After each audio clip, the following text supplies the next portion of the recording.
Ya, tadi kalau Anda saksikan ada beberapa nama penggugat, ada 3 orang kalau tidak salah yang masing-masing gugatannya minta batas usia maksimum capres di usia 65 tahun. Kemudian ada yang minta di batas 70 tahun. Dan tidak hanya itu, ada yang minta frekuensi untuk pencalonan sebagai capres sebanyak 2 kali saja. Kita tahu di antara kandidat yang maju sekarang, ada yang sudah kali keempat saya kalau nggak salah maju ini ya. Ada yang keempat kali majunya. Nah, kita akan langsung berbincang. Saya mau ke Bung Hensat terlebih dahulu. Bung Hensat, sebagai pengamat nih Anda melihatnya, pas atau tidak sih batas usia untuk capres itu 70 tahun atau dibatasin lah usia orang yang akan menjadi calon pemimpin di negeri ini? Sebetulnya kalau batasan baik ya, karena bisa ada regenerasi kepemimpinan yang teratur di Indonesia. Karena di Indonesia kan tidak pernah kehabisan pemimpin gitu, pasti ada aja. Tapi menariknya Mbak Anggi, di situasi ini kalau kita bermain catur nih skakster nih, maka ujungnya permintaannya harus remis saja. Minta remis saja, karena begini, kalau salah satu dikabulkan, maka yang satu lagi harusnya dikabulkan, karena akan sangat lucu kalau satu saja dikabulkan. Jadi kondisinya begini, kalau Mas Gibran kemudian dikabulkan, ini saya sebut aja lah namanya kan, gosipnya kan buat Mas Gibran nih, 35 tahun. Dan salah satu saksinya waktu itu kalau nggak saya ngasih keterangan di MK, Mas Habib. Saya kuasa DPR Kuasa di MK. DPR. Kuasa DPR. Oke.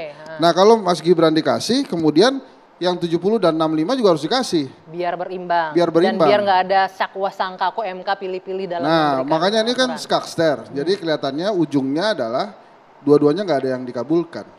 Oke. Karena demi kemaslahatan salah satu calon kali ya. Kok demi itu harusnya kan demi kemaslahatan umat semuanya. Kenapa saya dong. katakan demikian? Karena begini, tadi saya kembali ke premis awal bahwa Indonesia tidak pernah kehabisan pemimpin. Di Undang-Undang Dasar kalau nggak salah pasal 6 itu kan diharuskan memang salah satunya sehat jasmani dan rohani ya.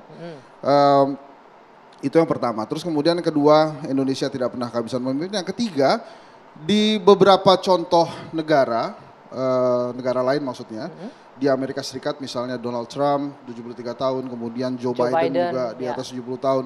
Itu negara itu nggak kemana-mana tuh.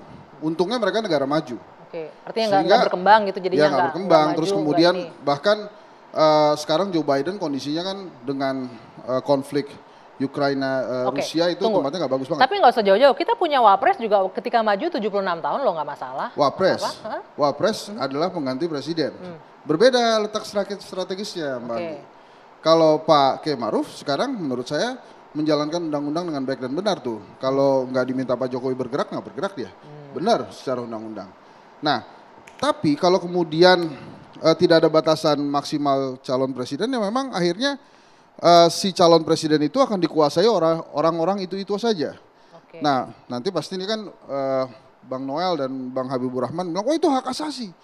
Ya sama, benar juga hak asasi juga buat orang-orang muda untuk bisa maju sebagai calon presiden. Oke. Jadi kalau tentang hak-hak ya semuanya berhak. Oke, sebentar, saya mau ke Bang Habib dulu. Gimana Saya Bang Habib pikir menanggapinya? ini pertama kali saya sebagai orang yang belasan tahun berpraktek di Mahkamah Konstitusi melihat suatu perkara di mana petitumnya, di mana tuntutannya itu adalah untuk membatasi hak orang.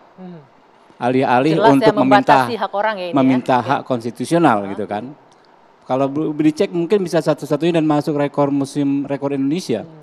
Ya kan karena kalau kita orang ke konstitusi itu mencari keadilan konstitusional karena dia merasa ada hak yang dirampas. Misalnya generasi muda yang diwakili oleh PSI ya mengajukan gugatan terkait batas usia minimum. Jadi hak yang dituntut. Dia tidak mempermasalahkan hak orang lain.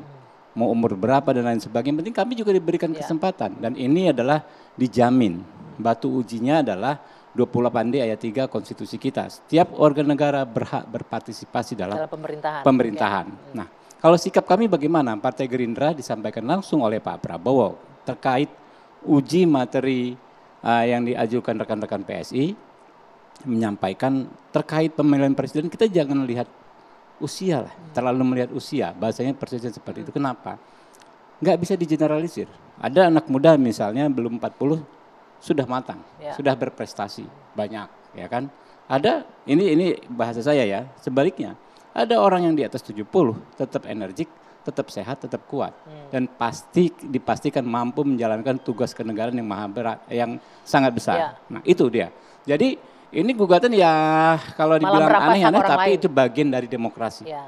Kami menghormati ya apa namanya siapapun ke Mahkamah Konstitusi mengajukan gugatan itu hak.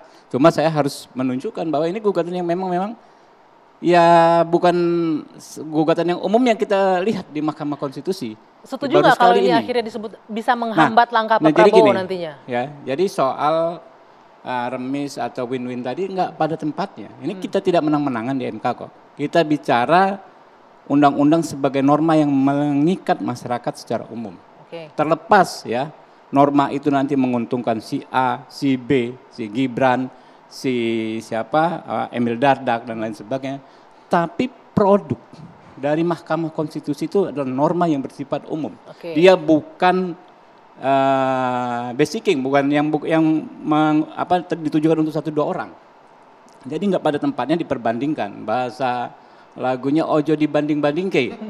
Nggak bisa. Jadi nggak bisa juga menuntut MK nanti memutuskan untuk batas usia maksimum nggak ada kaitannya, itu nggak nyambung ya. Tapi dalam konteks keadilan konstitusional yang berproses di ini, silahkan saja semua berproses. Kita percaya yang mulia hakim konstitusi kita 9 orang bisa memutus yang terbaik. Mereka pahamlah ya mau dibawa kemana 2 perkara ini. Tadi kalau berkaitan dengan Bung Noel, berkaitan dengan kasih kesempatan untuk regenerasi kepemimpinan biar nggak yang itu lagi yang muncul namanya untuk capres dan cawapres. Kita pada prinsipnya sih sepakat ya soal batasan umur, kemudian maksimal umur.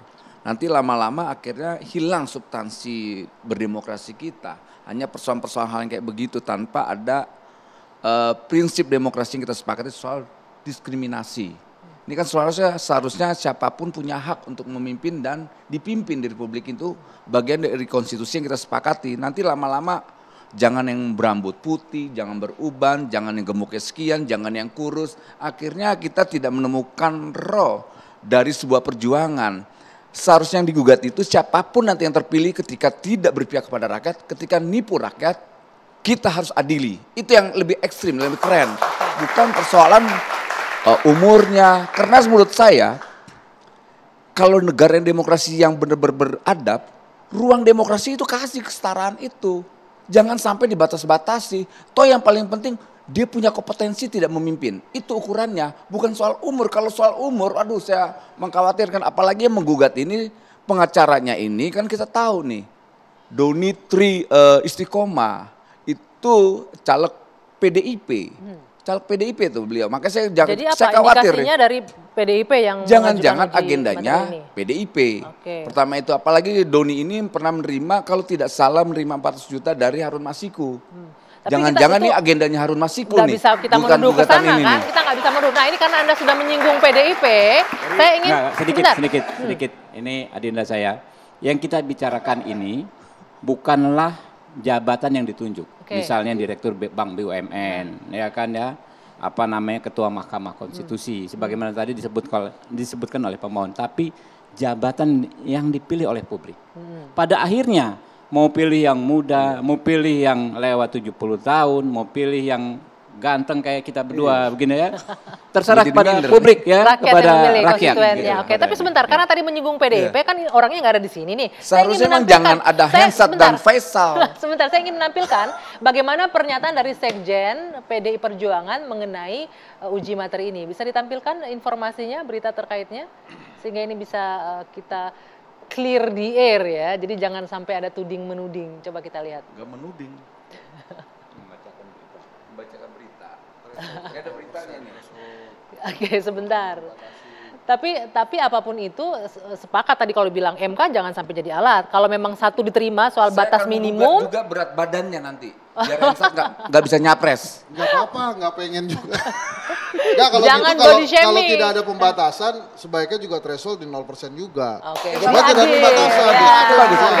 Oke. Nanti kita akan lanjutkan. Saya akan tampilkan nanti sanggahannya usai jeda. Apapun kepentingannya buat demokrasi silakan. Karena itu bagian dari proses demokrasi harus kita sepakati. Jangan dibatasi, tapi selama itu baik buat bangsa ini dan itu diterima oleh rakyat, ya nggak masalah. Jangan nanti ditanggapi, jeda dulu sejenak. Dua sisi kembali saat lagi.